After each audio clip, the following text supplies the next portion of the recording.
Re-resolbahin ng COMELEC ang issue sa Workers and Peasants Party o WPP matapos lumabas na may dalawang paksyon sa partido.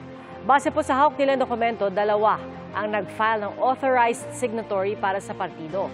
Ang isang grupo ay ang kinabibilangan ni Atty. Sunny Matula na una nang sinabi na hindi niya kilala kung sino ang pumirma sa Certificate of Nomination and Acceptance o CONA ni Pastor Apollo Quiboloy. Ang isa pang grupo ay ang nagpakilala ring chairman ng WPP na si Robert Pascual. Nakausap ng GMA Integrated News si Pascual at nagsabing siya ang pumirma sa CONA ni Quiboloy. Ayon sa COMELEC, pwede naman din itong maresolba ng dalawang paksyon.